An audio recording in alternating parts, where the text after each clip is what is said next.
we will have a number of Toyotas, Volkswagens and Fords, driven by the country's top drivers, battling it out for overall and Premier Class S2000 honours.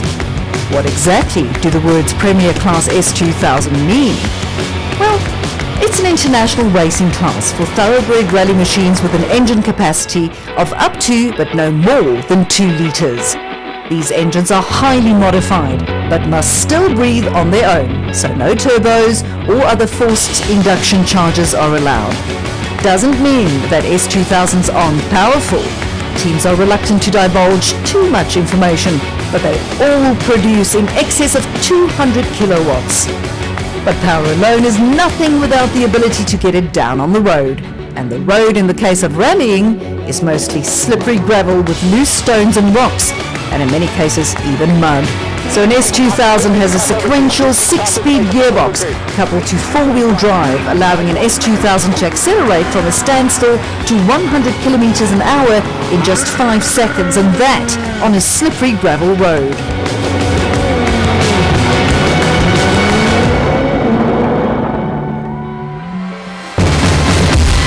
And that brings us to the S2000 Challenge. The cars competing in the S2000 Challenge are basically identical to the Premier S2000 cars. In fact, they are the exact same cars used by the factory Volkswagen and Toyota teams, but from a few years ago. So, an S2000 Challenge car could be slightly heavier and without a few small performance upgrades, but are essentially not much slower than the factory cars used by the factory teams. And this should be the domain of young Namibian driver Wilro Dippenaar and his co-driver Kes Naidu. Dippenaar runs a PZN panel beaters Toyota Auris used by the factory Toyota team a few years ago, but the Namibian is extremely quick. His goal will be to finish on the podium as often as possible while mixing it with the factory drivers, something which he already achieved in 2014. For 2015, the S2000 Challenge will combine with the old N4 class to create a new class called NRC4. If this all sounds confusing, don't be concerned. All it means is that the turbo-popping sound of Subaru and Mitsubishi Lancers will once again receive the opportunity to put on a show for their loyal fans, as these cars will be allowed back on the stages under a new set of rules. The aim is twofold: to increase the spectacle by having more cars on the stages, and secondly, to have a car that is still quick and spectacular to see but less expensive, as explained by Rally Commission President Richard Leek. S2000 Challenge, we've now incorporated into a new class or new challenge called NRC4. What that means, it's obviously 4-wheel drive.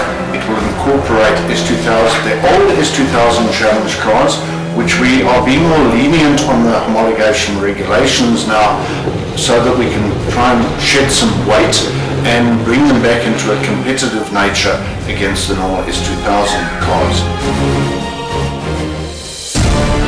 If the champions from yesterday and today are sitting behind the wheels of 2-litre 4-wheel drive machines, then this is where you will find the champions of tomorrow, the highly competitive Super 1600 class.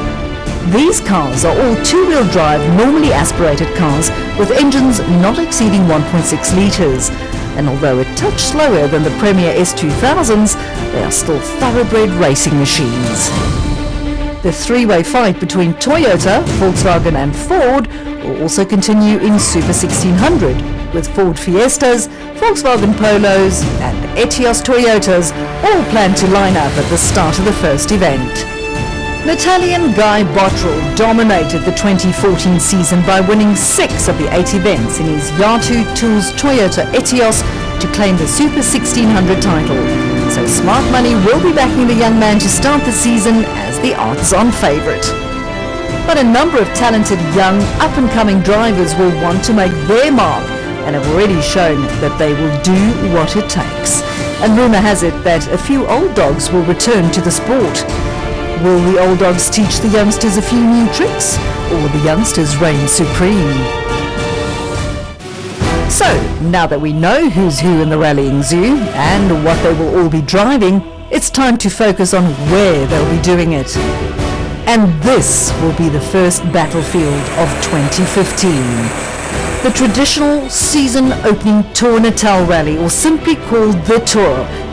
It's a favourite for spectators, and the beautiful gravel roads that wind their way through the sugarcane fields of the KwaZulu-Natal south coast are usually in great condition, but the Tour is also feared by the majority of drivers. Firstly, it's the first event of the season, so the drivers need time to find their feet, and time in rallying is a luxury that you just don't have. Secondly, the roads might be beautiful, but they're also very dangerous.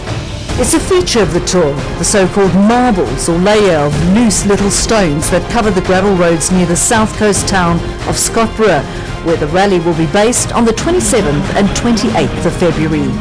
These marbles have caused many accidents over the years, so to finish the Tour is an achievement. To finish it on the podium will be absolutely fantastic.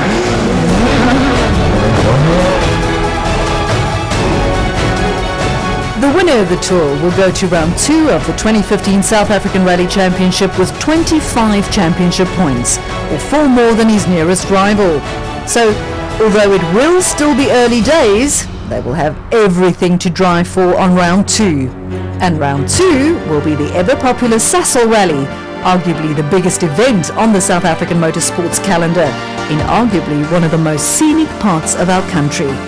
The forests and plantations around the Mpumalanga towns of Sabi, Graskop and White River will once again play host to the spectacle, while the city of Nelspruit will see its fair share of action when 2 cars will race one another over the same stretch of tarmac for the traditional Spaghetti Junction stage.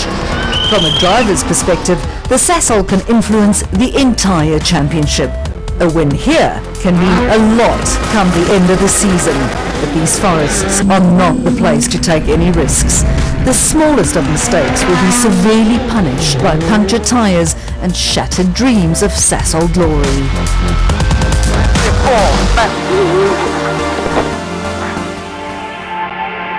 Exactly 4 weeks after the Sasol, the crews will tackle the first ever Secunda National Rally. Although technically still in the same province as the Sasol, conditions in this Mpumalanga town will be vastly different.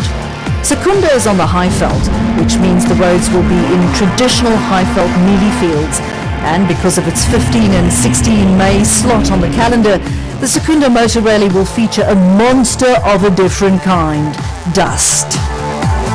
The rally circus will then return to Limpopo and the town of Bela Bela for round 4 of the championship. The town played host to the final round of the 2014 title fight, so although it's no stranger to the world of rallying, it's still fairly new.